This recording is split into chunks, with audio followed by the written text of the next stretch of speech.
युद्ध में अब रूस अपने अगले चरण में है। अब तक यूक्रेन में तबाही की किश्तें जारी है। अब शहरों में नामो निशान मिटने के इरादे से रूस की सेना अपना एक्शन प्लान तैयार कर रही है। रूस ने 43वें दिन यूक्रेन पर मिसाइल अटैक कर अपने खौफनाक प्लान को अंजाम देने शुरू कर दिया है। यूक्रेन अब बड़े स्तर पर पलटवार करने की तैयारी कर रहा है। यूक्रेन को शक है कि पुतिन एक नई तबाही का इंतजाम कर रहे हैं, लिहाजा यूक्रेन ने अपने 3 शहरों को तुरंत खाली करने का फरमान जारी कर दिया है। ये 3 शहर खार्किव, लुहांस्क और दोनेत्स्क है। यूक्रेन सरकार की साफ चेतावनी दी गई है कि इन तीनों शहर को लोग तुरंत छोड़ दें या फिर अपनी जान की जिम्मेदारी खुद लें। यूक्रेन पर रूस के हमले लगातार जारी हैं। इस तादाद में बढ़ोतरी देखी गई है। युद्ध का आज 44वां दिन है। यूक्रेन के कई शहरों में सायरन बज रहे हैं। इसी बीच यूक्रेन के राष्ट्रपति जेलेंस्की ने बड़ा दावा किया है। जेलेंस्की के मुताबिक बायोड्यांका शहर की स्थिति बुचा से काफी अधिक भयानक है। दरअसल कीव के बायोड्यांका शहर में बुचा से अधिक लोगों के मारे जाने की आशंका है। यूक्रेन के राष्ट्रपति प्रवक्ता सेर्गेई नार्किफोरोव ने कहा है कि आने वाले दिनों में कीव के उत्तर में स्थित शहरों और कस्बों में रूसी अत्याचारों का खुलासा किया जाएगा। ये अभी रूस के नियंत्रण में ही थे। यूक्रेन के बाराड्यांका में दिखी तबाही की तस्वीरें। धाराशायी इमारतों के मलबे में जारी है जिंदगी की तलाश। बर्दियांस्क की कई रिहायशी इलाकों में इमारतें बन चुकी है खंडहर। रूस के रॉकेट हमलों ने तबाही मचा दिया है। यूक्रेन के राष्ट्रपति जेलेंस्की बर्दियांका को बताया दूसरा बूचा। रूसी फौजों पर लगाया जुल्म की इंतहा का आरोप। बर्दियांका की इमारतों में कई लाशों के दबे होने की आशंका। जेलेंस्की के मुताबिक बूचा से भी बुरे हो सकते हैं हालात। बर्दियांका में कई दिनों तक था रूसी फौज का कब्जा। 2 दिन पहले ही यूक्रेन के दोबारा कब्जे में आया शहर।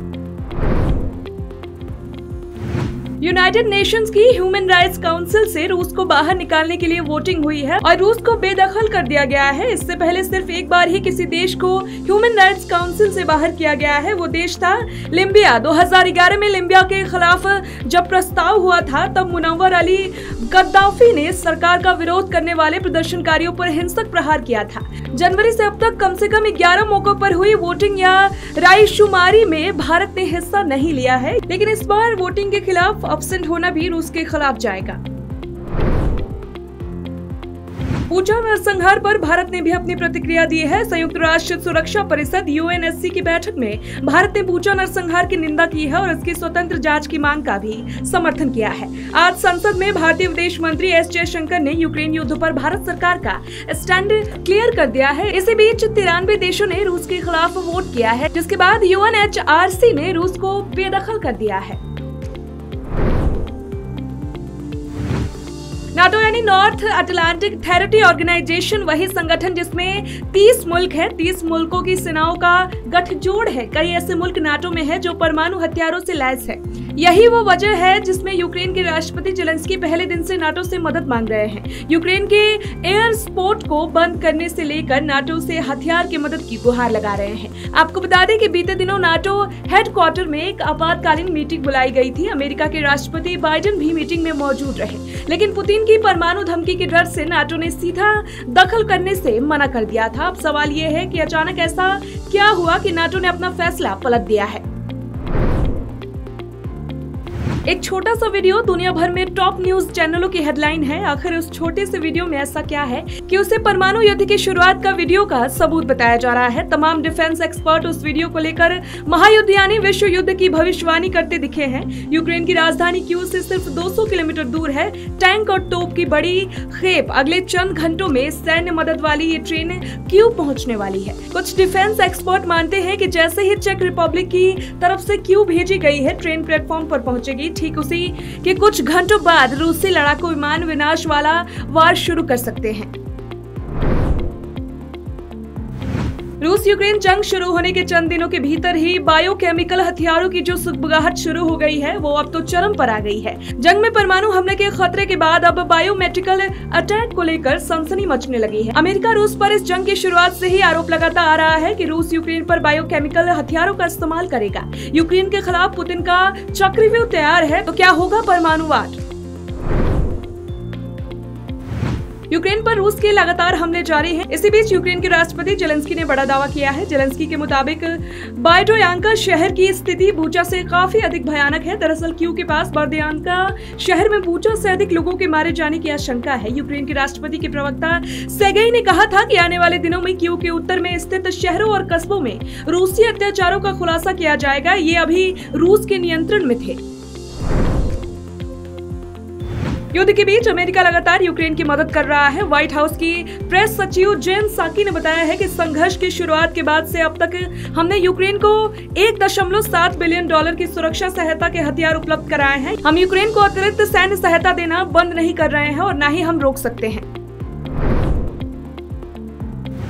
सूमी क्षेत्र अब पूरी तरह से यूक्रेनी फोर्स के कंट्रोल में है। जानकारी के मुताबिक वहां से रूसी सेना जा चुकी है। सूमी ओब्लास्ट के गवर्नर डेमिट्रो ने ये बात फेसबुक पर कही है कि उन्होंने ये भी कहा है कि रूसी सेना तो जा चुकी है, लेकिन वहां धमाके अभी भी सुनाई दे सकते हैं क्योंकि बचाव टीम उन बारूदों को हटा रही है जो वहां रूसी सेना ने छिपाए हुए थे। सूमी वही जगह है जहाँ से करीब 800 भारतीय छात्रों को निकाला गया था।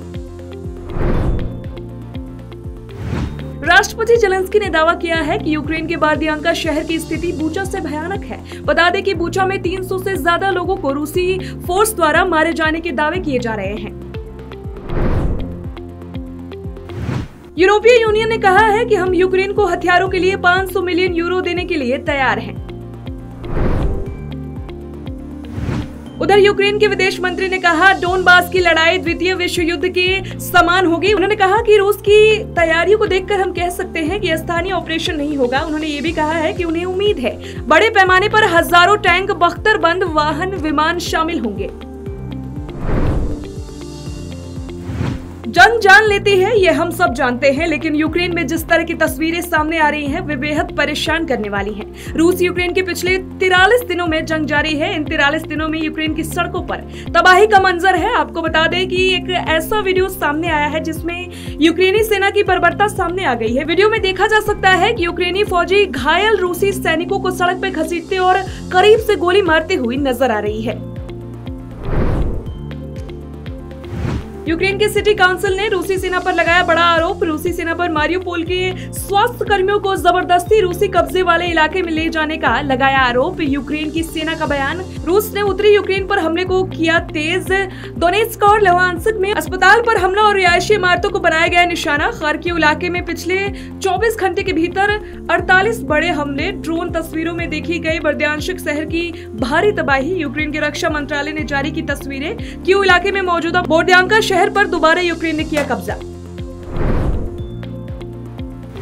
यूक्रेन की सेना का पलटवार पुतिन को हैरत में भर रहा है क्योंकि यूक्रेन में रूस की सेना को जेलेंस्की के लड़ाके चुन चुन कर मार रहे हैं। क्या यूक्रेन रूस को हरा सकता है? जंग जब शुरू हुई थी तब से यही सवाल बेनाम पर था, लेकिन 43 दिन बाद इस सवाल पर कोई भी हैरानी नहीं होती क्योंकि यूक्रेन ने रूस के खिलाफ अब मिसाइलों का भी मुंह खोल दिया है। बिल्कुल रूसी स्टाइल में यूक्रेनी भी मिसाइल लॉन्च करके अपनी ताकत दिखा रहे हैं। यूक्रेन के इस जज्बे को देखकर अमेरिका की खुशी का ठिकाना नहीं है, तो वो भी दावे करने लगा है कि यूक्रेन रूस को हरा सकता है।